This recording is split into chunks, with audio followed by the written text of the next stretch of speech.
doit être exécuté.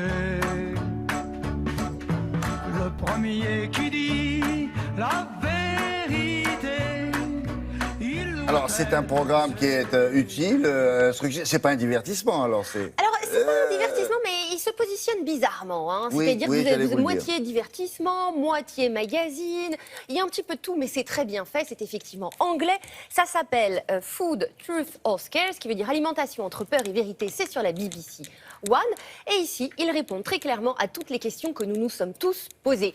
Vous savez, face à cette alimentation, un jour vous entendez qu'un produit est bon, le lendemain vous entendez qu'il n'est pas bon. Vous prenez même un seul et même journal référent, vous aurez des informations contradictoires sur un seul et même aliment. Ce qui fait que nous, là-dedans, dans tout ça, on ne sait plus. Alors un jour c'est bon, un jour c'est pas bon. Si on prend le thé vert, par exemple, un jour un expert vous dira c'est excellent pour la santé, excellent pour le système cardiovasculaire. Et la semaine d'après, vous dira non, attention, parce que ça mange tout le fer que vous avez dans le corps si vous en buvez trop. Donc on ne sait plus. Et oui, et voilà. Et c'est un peu notre quotidien. Eux, ils ont décidé de régler le problème une fois pour toutes. Et vous avez un duo de présentateurs qui décident de se poser plein de questions, nos questions, et ils vont chercher la réponse, et ils vont fouiller pour la trouver, et ils vont aller à la rencontre de gens, et ils nous apportent Et comment enfin eux, une ils vérité. auront plus la vérité que tous ceux qui sont passés avant eux et qui se sont cassés les dents Alors, ils mettent tout en avant, toutes les informations, donc toutes les contradictions, et ils vont par contre interroger plusieurs experts, analysent eux-mêmes, vont dans des laboratoires, et finissent par apporter des éléments qui, très franchement, nous ne trouvons pas dans les journaux habituels. Déjà, un petit extrait de présentation. Oui. Every day, we're bombarded with conflicting information about our favorite foods. One minute we're told something's good for us, the next it's not, and we're left feeling guilty about what we're eating. So we've been wading through the confusion to separate the scare stories from the truth, so that you can choose your food with confidence.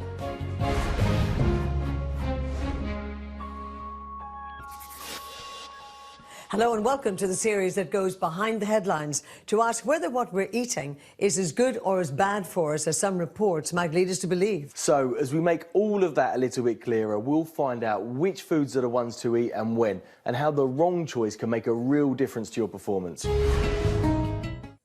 Mais le but du jeu, c'est un catalogue alors de bons produits. À la fin, on apprend ça. On apprend, en fait, on apprend la décomposition des produits et pourquoi est-ce que c'est bon ou c'est pas bon. Et en fait, à chaque fois, dans chaque épisode, ils vont prendre 2 à 3 produits et un essentiellement. Par exemple, dans l'épisode dont vous avez vu l'extrait, ils vont se consacrer au lait. Le lait, c'est la même chose. Alors, il y a des gens qui disent on a tout dit, c'est bon, c'est excellent et indispensable, magnésium, calcium, attention, non, c'est pas bon, quand on est adulte, ça devient poison. On ne sait plus, nous. Et vous avez les laits entiers, lait demi-écrémé, lait écrémé. Alors, pourquoi est-ce qu'il faudrait plus prendre du lait écrémé finalement que du lait demi-écrémé ou du lait entier? Au final, est-ce que les apports sont les mêmes? Et ça, on ne le sait pas. On va nous dire oui, non, mais on ne le sait pas. Eux vont décortiquer le produit jusqu'à la moelle et ils vont vous expliquer si oui ou non c'est bon et pourquoi.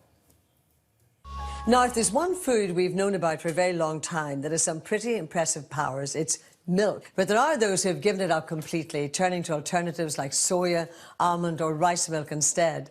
And reading some headlines, it's no wonder. This headline, it says, milk may not protect bones and increases the risk of heart disease. Confusion reigns. Full-fat milk contains around 3.5% fat.